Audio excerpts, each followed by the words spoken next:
Nah, ini adalah ulikan saya tentang motor Genio yang udah saya pakai sendiri selama 2 tahun.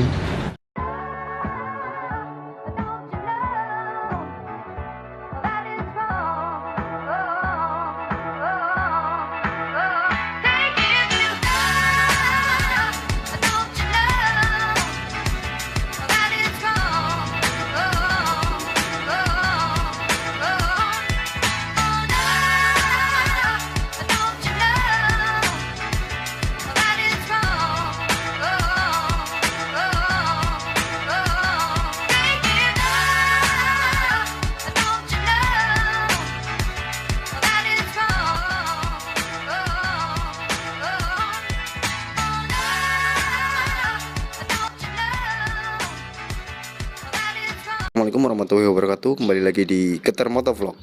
Motovlog membuat Anda menjadi keter. Oke, jadi di video kali ini kita bakal ngebahas bagaimana kondisi Honda Genio yang udah dipakai selama 2 tahun. Dan di sini udah ada Honda Genio yang dulu dibeli pada tahun 2009 dan sampai sekarang masih di tahun 2022 ya.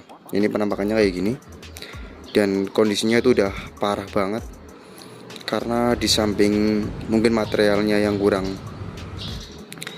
mendukung, juga cara membawanya atau cara pemakaiannya itu kurang dirawat ya.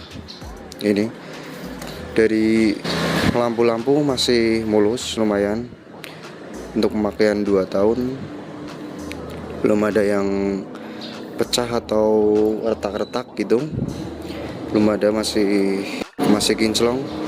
Untuk segi handle ini udah bengkok ya, karena di bawah jatuh, dan spionnya udah diganti sama punya pit, udah nggak ada ininya lampunya. Harusnya kan ada lampu di sini, kayak yang sebelah ini kan ada lampunya. Ini untuk membantu saat berbelok, riting juga kan. Ini ada lampunya, nanti nyala. Dan karena ini udah putus kabelnya, jadi udah nggak nyala lagi, udah baret. Ini karena di bawah jatuh sama adik saya. Kayak gini kondisinya lumayan parah, dan rencana ini mau diganti, tapi karena mungkin pasarnya tidak terlalu mahal, jadi udahlah kayak gini aja.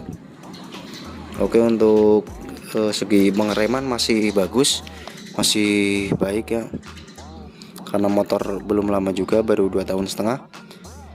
Jadi piringan belum ganti dari bawaan. Dan untuk pengereman sendiri ini lumayan pakem, walaupun belum ABS, tapi udah bagus lah. Untuk kualitas velg sendiri ini agak ya mending, karena sesuai dengan harganya. Jadi ini udah agak pewot ya, mungkin karena pas dibawa pulang ke atas itu ada lubang besar, jadi black hole di tengah jalan itu, jadi agak membuat ininya bengkong. Terus ini listnya, stringernya udah dicopot karena kegesek sama itu jalan di aspal, jadi udah dicopot sekalian ini. Untuk bodi sendiri kualitasnya kayak gini, plastik semua. Motor matic kan emang identik sama motor plastik ya. Untuk kualitasnya sendiri ini kalau menurut saya pribadi ini di bawahnya motor Beat ya, karena motor Beat secara bodi aja udah lebih unggul gitu. Dan ini tuh, dan kalau dibandingin sama motor Scoopy juga dari segi materialnya sama fairingnya, bodinya ini masih kuatan motor Scoopy. Jadi ini tuh motor kayak gimana sih katanya, ini motor apa, produk gagal kata netizen itu ya. Nah, ini adalah ulikan saya tentang motor Genio yang udah saya pakai sendiri selama 2 tahun. Bukannya saya mau merendahkan atau mau menjatuhkan produk Genio ini sendiri, tapi memang ini pengalaman pribadi ya. Ini kapasitas mesin 110 cc dengan teknologi injeksi ya, dan udah memiliki charger di bagian, untuk charger tambahan di bagian dalam sini, tapi tidak dipakai karena tidak sesuai. Karena banyak kasus yang katanya kalau di charger di bawah jok ini itu bisa meledak. Jadi nggak saya pakai karena takut, untuk mengantisipasi hal tersebut.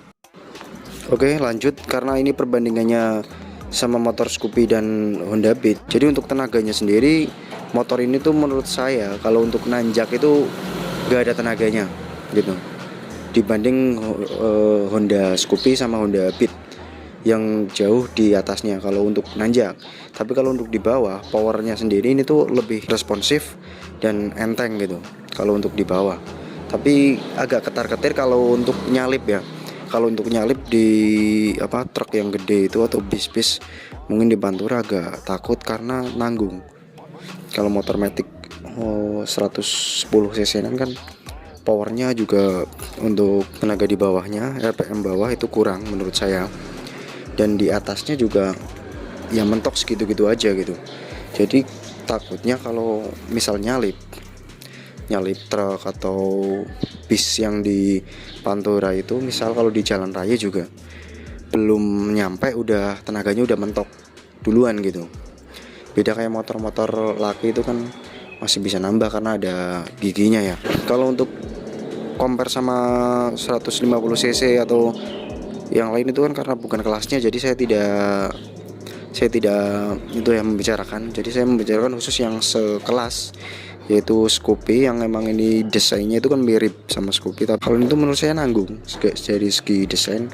Ya beberapa orang emang suka sama desainnya, tapi kalau saya pribadi kurang suka ya, karena desainnya itu nanggung, gak sporty, retro banget ya. Kalau Scoopy kan emang gayanya emang retro, terus ada sentuhan-sentuhan modern. Dari segi pasaran juga lebih banyak Scoopy gitu, di pasaran Indonesia ini banyak peminatnya gitu. Oke, untuk sejarahnya kayak gitu aja. Dan walaupun mungkin cc-nya sama, juga dari kualitas metalnya beda, bahannya maksudnya. Baru 2 tahun, dudukan kuncinya udah oblak ini. Dudukan kunci ini udah oblak. Ini udah nggak bisa dikunci stang, jadi ini udah nggak bisa dikunci stang ya teman-teman. Untuk chargernya sendiri ini belum saya pakai dari beli karena emang susah, makanya tuh susah ya. Susahnya kenapa? Karena di bawah jok gitu. Kalau biasanya kan yang lain itu kan ini chargernya tuh di bawah ini untuk chargernya di bawah. Maaf ya, ini semerawut karena emang dari atas, dari gunung, jadi bawahnya kayak gini buat panen jagung, panen beras gitu. Ini untuk chargernya. Untuk biasanya motor yang sekarang itu kan di depan sini, jadi lebih enak ya, lebih praktis, nggak takut nanti gimana gitu. Takutnya kan meledak atau gimana. Biasanya di sini kan. Kalau Scoopy sama itu kan di sini. Untuk motor Beat sendiri saya kurang tahu untuk yang sekarang, tapi yang jelas saya beli tahun 2016. Powernya sama ini aja masih gedean yang Beat gitu loh. Untuk power tenaganya ya, untuk tenaga ke atas itu pegunungan, nanjak itu emang recommended ya motor Beat paling enak gitu. Kalau motor ini, kalau menurut saya ya untuk di jalan-jalan yang lurus, emang datar gitu, gak banyak lubang, terus gak banyak tanjakan. Mungkin kalau tanjakan sedikit bisa lah karena responsif, tapi kalau tanjakannya continue terus kayak pegunungan gitu, jangan ini ya. Kalau menurut aku gitu. Cuman masalah selera ya terserah kalian gitu. Namanya produk udah di produksi massal itu kan pasti bagus semua, apalagi Honda gitu yang udah mempunyai nama besar. Itu di sana adalah Scoopy. Bodinya emang mirip banget. Tapi dari segi kualitas bahan, terus tenaganya beda, menurut aku beda. Oke, mungkin kayak gitu aja pembahasan aku tentang motor Genio. Siapa tahu bisa buat tolak ukur nanti teman-teman mau beli atau gimana yang second gitu, atau bahkan yang baru, bisa buat pertimbangan ya antara 3 kelas itu, antara Beat, Genio sama Scoopy. Ya kalau ini buat usaha, iritnya dapet, nyamannya dapet, terus teknologinya juga udah mumpuni. Motor sekarang apa sih yang nggak irit? Terus teknologinya juga, secara teknologi udah digital semua. Ini udah serba digital ya. Terus lampunya udah LED. Ya, kayak saya pengguna motor tua kayak gitu kan, ya untuk lampu sendiri tuh harus upgrade dari segi teknologi gitu. Udah kalah jauh lah sama motor-motor sekarang kayak gini. Oke, seperti itu aja. Tetap saksikan di Getar Motovlog, motovlog yang buat anda menjadi getar. Har.